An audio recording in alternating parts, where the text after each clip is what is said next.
I shall now make a statement in my capacity as representative of the United States. Whether international sanctions succeed or fail depends on the difference between words and deeds. Sanctions are just words on a page, unless they are effectively enforced. Russia originally called for this meeting to discuss the implementation of sanctions against North Korea. Then they evidently changed their mind. But we thought the issue was important enough to bring forward and have a briefing. The United States welcomes the chance to examine the difference between words and deeds.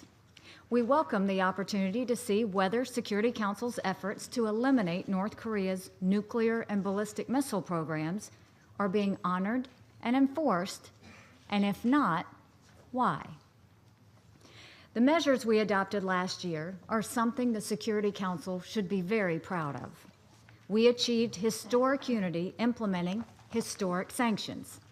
The Security Council unanimously adopted 3 major sanctions packages, creating one of the most restrictive sanctions regimes in history. Together, we have also implemented sanctions against dozens of specific North Korean individuals and entities supporting the regime's nuclear and ballistic missile programs. All of us pledged a ban on North Korean exports and 30% of its imports. All of us promised to uphold the expulsion of all North Korean overseas laborers and stop all joint ventures. We supported a cap on North Korea's imports of oil and other refined petroleum products at 500,000 barrels a year, and a total ban on the export of North Korean coal. We all promised to expel North Korean overseas financial representatives. We agreed North Korea should not be able to obtain chemical and biological weapons-related materials. And we all agreed to stop international scientific engagements with North Korea. These sanctions were put in place for a very specific reason: to cut off funding and materials for North Korea's nuclear and ballistic missile programs, because we know that the cash revenue going to North Korea is used to build its weapons programs, not to help the North Korean people. The difficult, very sensitive talks with North Korea are ongoing. The Trump-Kim summit has set us on a path toward complete denuclearization. But we're not there yet. And until we get there, we must not ease the powerful worldwide sanctions that are in place. It is important to note that, like the rest of the Security Council, Russia voted in favor of all of the sanctions I just described. Despite this, and despite not having yet come close to the achievement of denuclearization, Russia is now asking to ease the sanctions.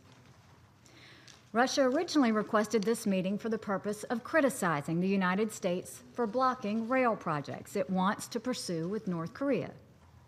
Russia planned on asking the Security Council to begin to remove sanctions on North Korea so it could pursue a project for its own economic benefit. The question one should ask is why?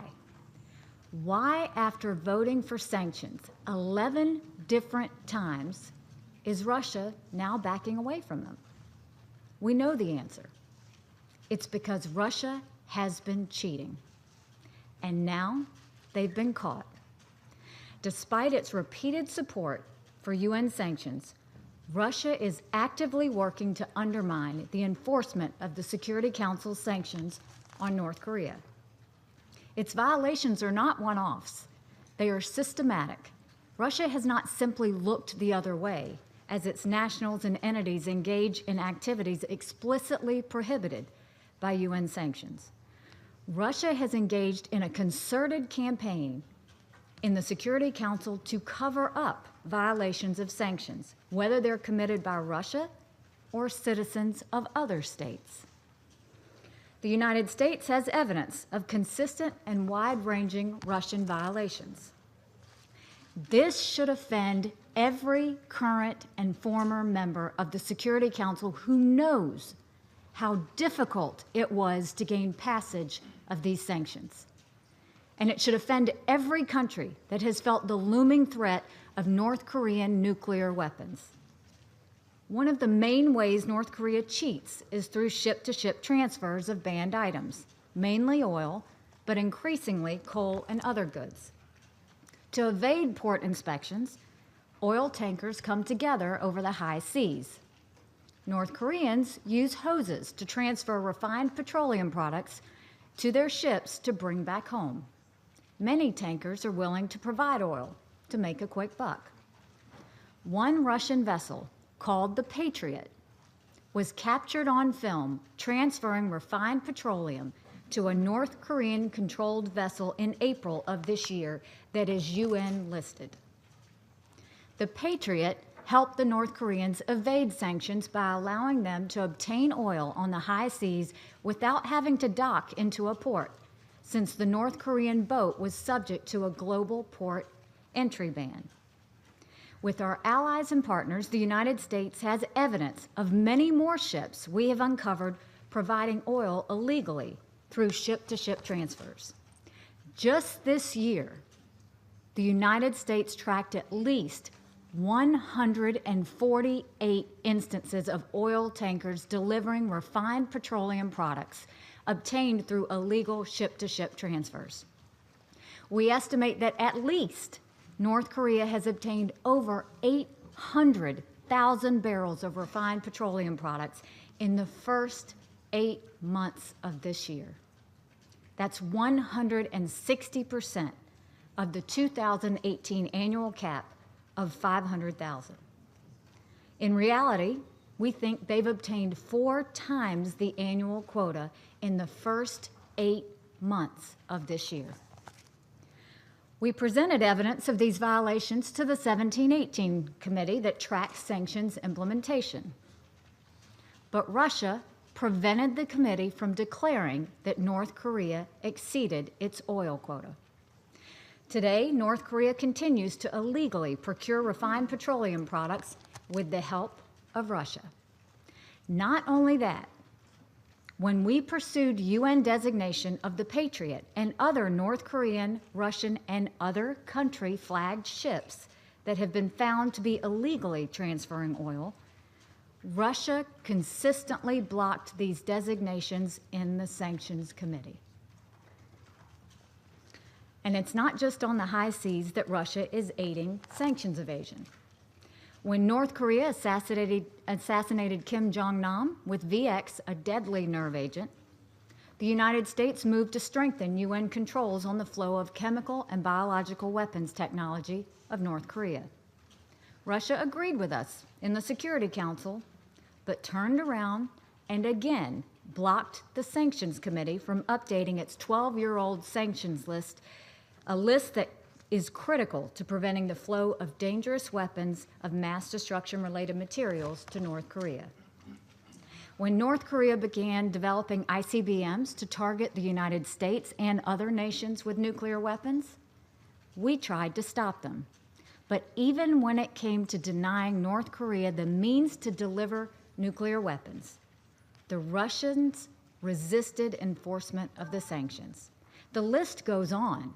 Russia agreed with the rest of the Security Council 1 year ago to sanction a North Korean operative in Moscow who was raising money for weapons programs.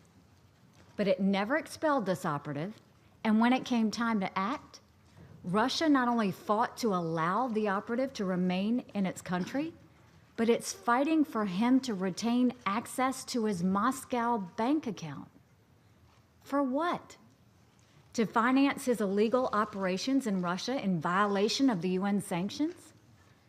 Step by step, sanction by sanction, and time again, Russia is working across the board to undermine the sanctions regime. Last month, the independent panel of experts on the implementation of North Korean sanctions submitted its biannual report to the Sanctions Committee. The report contained evidence of multiple Russian sanction violations. We have seen and read this report. But when the panel submitted the report to the Security Council last week, we noticed something deeply troubling. The evidence of Russian violations that was detailed in the earlier report was missing. It had been removed from the open section of the report. Apparently, Russia threatened to prevent release of the report unless its demands to hide the evidence of its violations was met. To our deep regret, the panel agreed.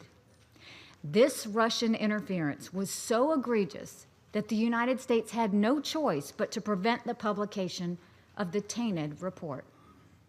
The UN panel of experts reporting process is our most valuable tool in ensuring that sanctions are implemented fully and effectively.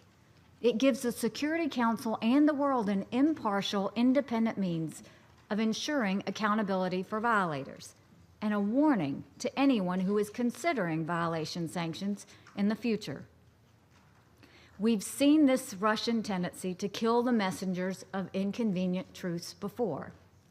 They didn't like it when the Joint Investigative Mechanism concluded that their client, the Assad regime, used chemical weapons against its own people in Syria, so they just killed the mechanism.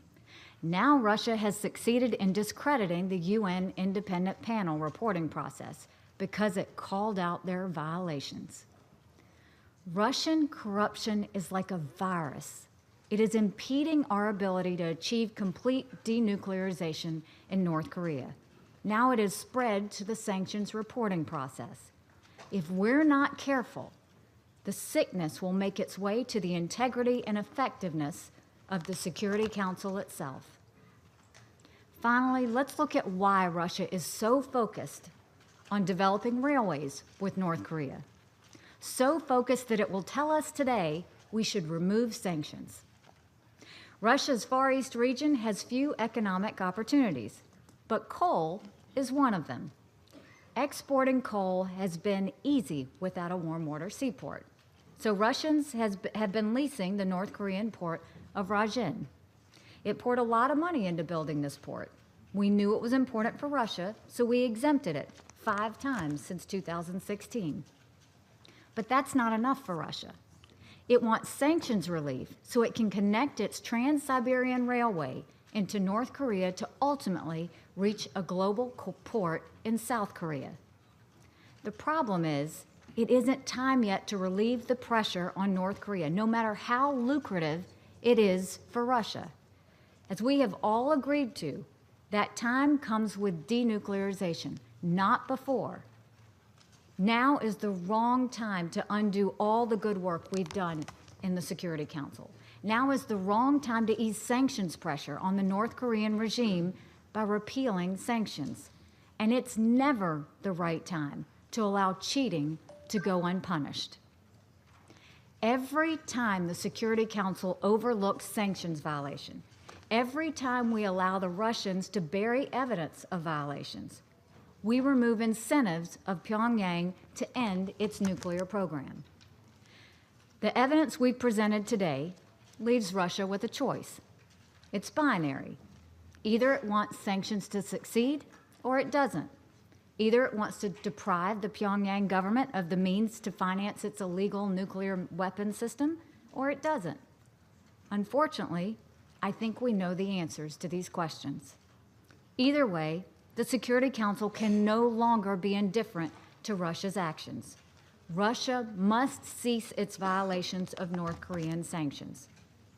It must end its concerted effort to cover up evidence of sanctions violations. The final, fully verified denuclearization of North Korea is the international community's overriding objective. The evidence no longer allows us to take Russia's word that it shares this objective. Russia must now demonstrate by its deeds that it shares our objective in North Korea. The United States calls on all members of the Security Council to join us in demanding that the panel of experts submit its original report to the Security Council. Every member of this council should go on the record on this request. Nothing less than the integrity of the United Nations and our unified approach to North Korea hang in the balance. I resume my function as president of the council.